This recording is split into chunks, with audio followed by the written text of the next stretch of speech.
Hi, my name is Lucy Sue. I'm Pastor Art's wife, the mother of Rowan, who's a 7th grader at Lighthouse, and Wyatt, who's finishing up 5th grade right now. In addition to being wife and mother, I also serve in an international student ministry called Bridges. It was part of Campus Crusade. I love to meet people from different countries, get to know them, engage in spiritual conversations, and tell them about Jesus for the first time in their life. When Pastor Dominic asked me if I could pick a woman in the Bible to share about in Lighthouse, let's be honest, I didn't jump at that opportunity right away. Teaching via video just seems very daunting. I can't fill up time by just telling silly jokes since there's no audience here to laugh at them. I have to have something substantial to say the entire time.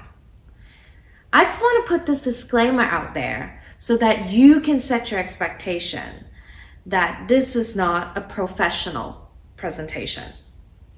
However, I'm going to drop a few nuggets of random fun facts about my family throughout this video to keep this interesting. I believe God will use this time to speak to us and challenge us in our faith. Okay, let's get started.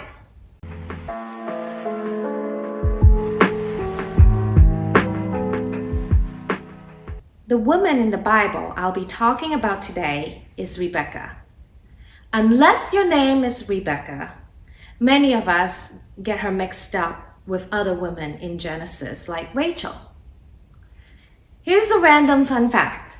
Even Pastor Art, who is a pastor after all, got Rebekah and Rachel mixed up when we were talking about it earlier today. Well, because of this obvious confusion, let's set the story straight before we begin.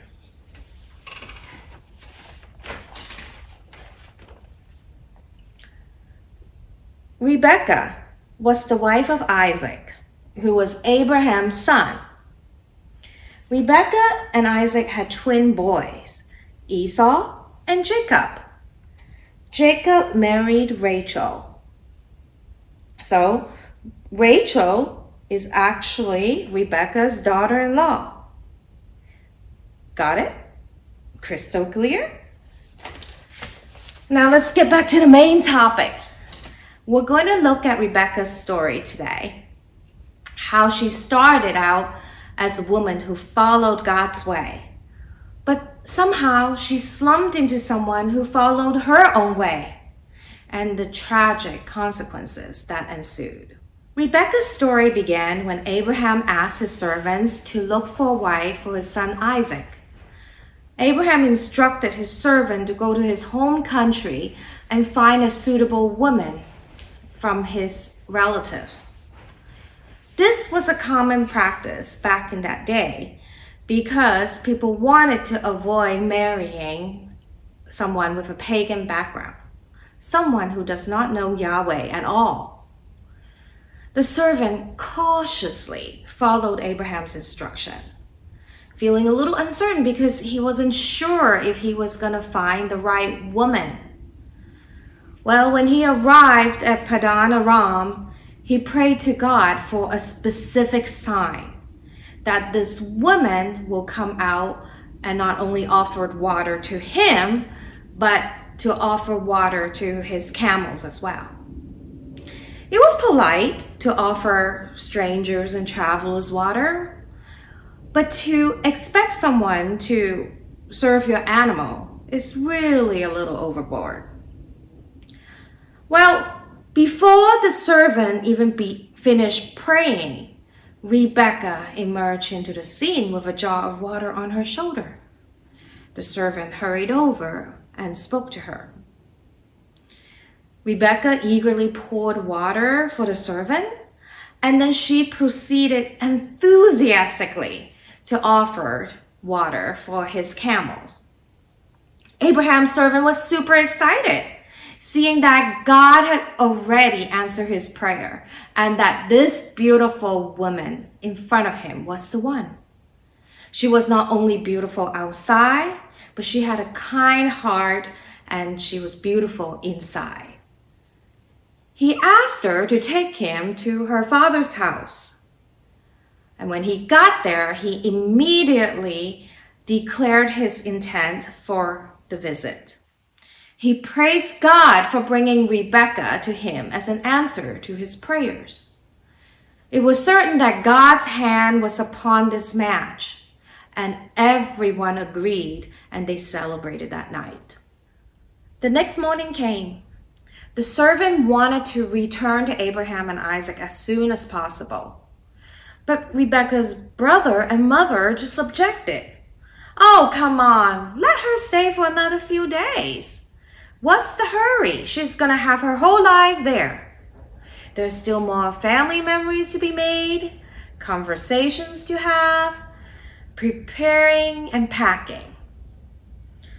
Abraham's servant suggested that they ask Rebekah what she thought. And when they did, Rebekah firmly answered, "I will go now."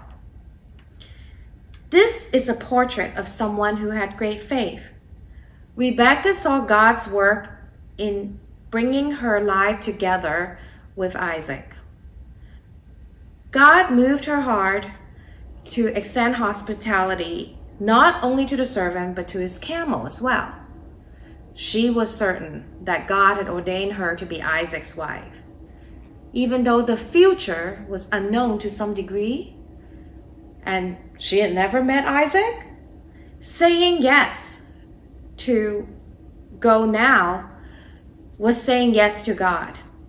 God called and she obeyed. She trusted in the Lord, and her simple faith prompted her to follow right away. How are we doing in trusting God? Is there something the Lord has shown you that He wanted you to do? Are you still counting the pros and cons and making excuses? Or are you simply saying yes to God and follow His lead? God didn't disappoint. Isaac fell madly in love with Rebekah when he saw her. He was a devoted husband. Okay, it's time for another random fun fact. Pastor Art and I met at church when we were in college, but we went to rival college and did not like each other. Boo UCLA. After Isaac and Rebekah were married, they had trouble having children. Isaac prayed and prayed, and God finally answered. After 20 years, Isaac and Rebekah waited for the Lord, and that time was longer than the time that you have lived on earth. Their patience to wait on the Lord was ultimately rewarded. Rebekah got pregnant, but she was suffering a great deal more than normal. There were all these violent kicks in her stomach, constant jostling. She couldn't sleep. It hurt. These baby movements caused her distress. But instead of just worrying and wondering, she sought the Lord, asking God, "Why is this happening?" She went to God when she didn't understand. Her inquiry of God demonstrates that she believed God had the answer. She needed Him. This is another lesson for us. Do we go to God when we are struggling in life? Do we seek God when we want answers? Is God your source of wisdom and truth? If the story about Rebekah had ended here, it would have been a beautiful story of a God-fearing woman blessed with a wonderful family. Unfortunately, it didn't. The Lord told Rebekah that she was carrying twins.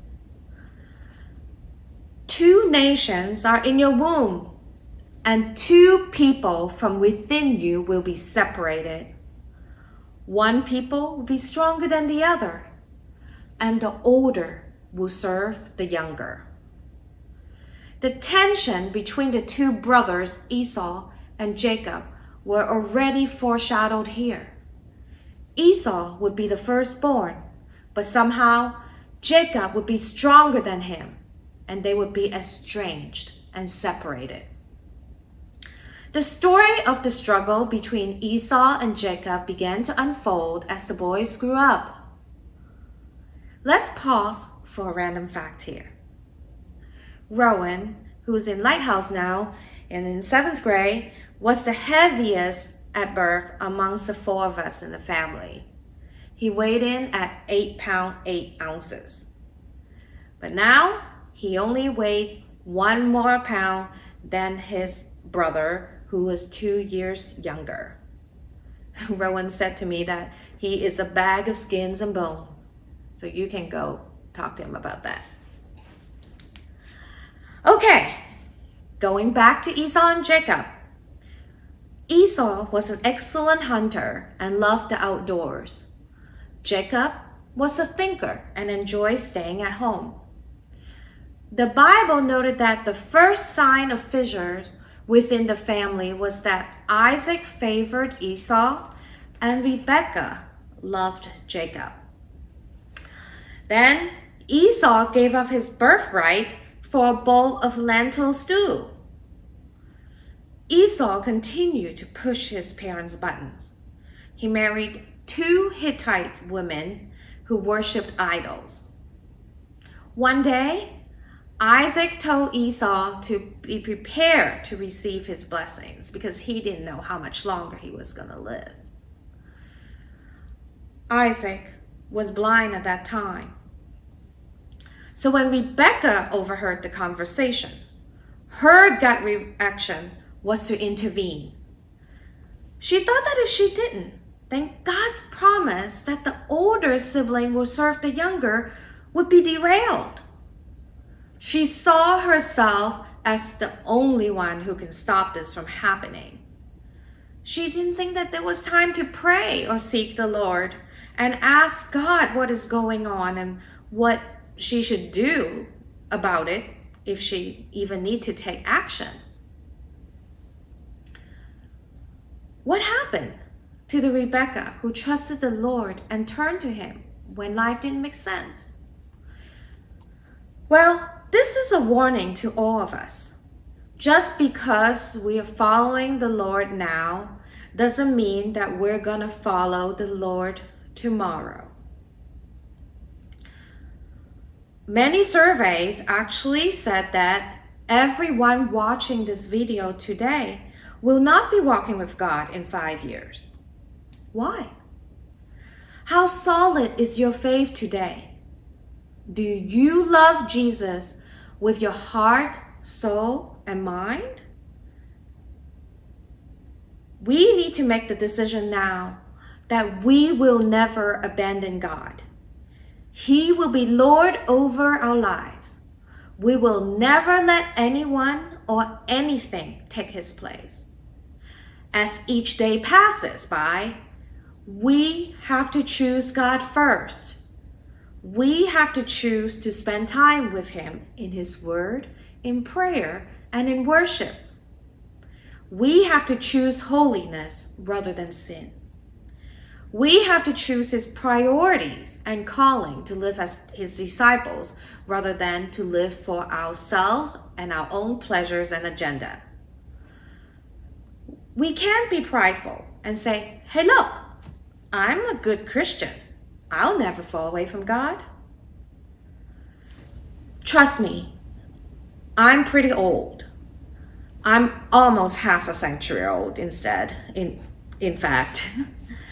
And I have seen friends from my youth, sadly, who were leaders at church, but are no longer following God. So I urge you to be alert and choose God daily. All right, time for another random fun fact. We lost Wyatt, my youngest, probably when he was only 6 or 7 years old, at the busiest train station in Tokyo, which was the Shinjuku station.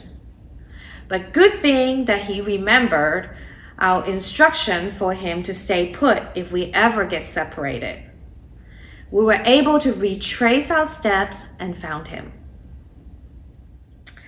All right, getting back to topic. It was bad enough that Rebekah tried to play God to stop Isaac from giving his blessings to Esau and offer it to Jacob instead. She did so with a plan full of deceit. She wanted Jacob to pretend that he was Esau. So he grabbed Esau's clothes from the closet, put it on Jacob, so Jacob could smell like Esau. She made soup that Isaac loved to eat from Esau. She even got goat skin for Jacob to put on his arm and the back of his neck, knowing that Isaac might want to extend his arm to touch his son. That was a very well thought out plan. She didn't leave any details to chance.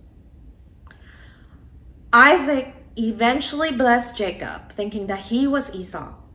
And Esau was just furious when he returned and found out that he decided that he would kill Jacob at once when Isaac passed away. To prevent this from happening, Rebekah arranged for Jacob to go away to her brother's home so he would be safe.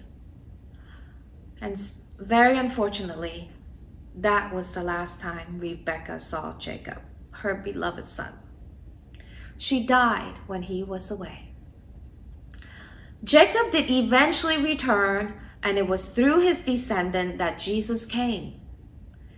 Rebekah's plan might have started with the intention to bring to fruition the promises God gave her about the twins, but her means to achieve it was sinful and displeased God.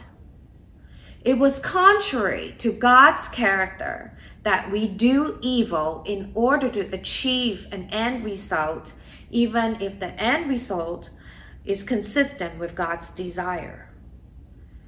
Zechariah 8:17 says, "Do not devise evil in your heart against one another, and love no false oath. For all these things I hate, declares the Lord." Do we cheat at school to get good grades? Do we put other people down and betray our friends so we can get ahead in life? Rebekah should have trusted God, pleading to him in her moment of panic that her dream of Jacob becoming the stronger one was slipping away. She needed to wait for God to bring his promise to fulfillment in his own way and his own time. Her failure to do so caused a serious conflict amongst family members, and she sadly had to send Jacob away, never to see him again during her lifetime on earth. People, evil means are displeasing to God. It can have devastating consequences. Trust God and turn to him instead of trying to take control over our situations. Well, let me summarize the points that we made here today. Rebekah was a God-fearing young woman. When she knew that God had intended for her to marry Isaac, she bravely left her home to start this new life. She trusted in the Lord and followed his guidance right away. That is the first takeaway from her life.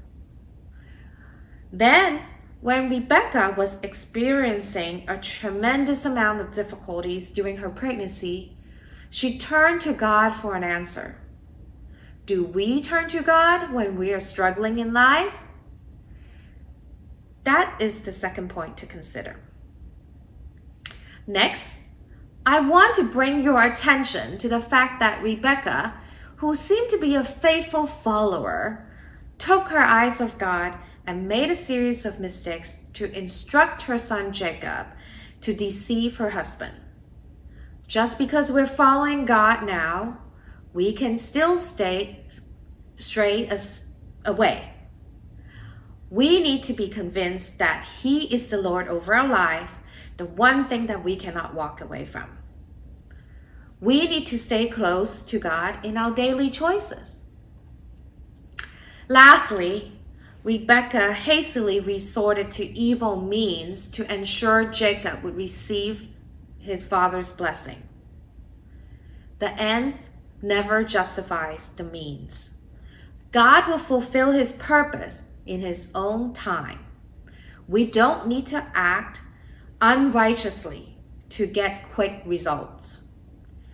Even though Rebekah's life was not perfect, it is a mirror to our human struggle. We have to choose God, not sin. And God can redeem our mistakes, but we want to please Him in all that we do, with our every breath and every thought, because He is worthy. I have left some discussion question on the YouTube page below this video. And my son wanted to tell you, if you like this video, click like and please subscribe. I just want to remind everyone that our counselor appreciation is going to be just after small group today, starting at 1 o'clock. So make sure you jump in on the Zoom link and in your email, and make sure that you and the rest of your small group is ready to show your appreciation and thanks to your counselor for everything that they've done this year. We want to make sure that your mothers and fathers feel appreciated on Mother's and Father's Day. So we're putting together a little video for them. If you haven't submitted your photos already, go ahead and submit your photos by clicking the links down in the description below. Can you believe that the school year is almost up already? On May 28th, which is the Friday of Memorial Day weekend, we won't be meeting for Lighthouse. We want everyone to take a break and get a chance to decompress a bit from this academic school year. Enjoy hanging out with your friends and your family.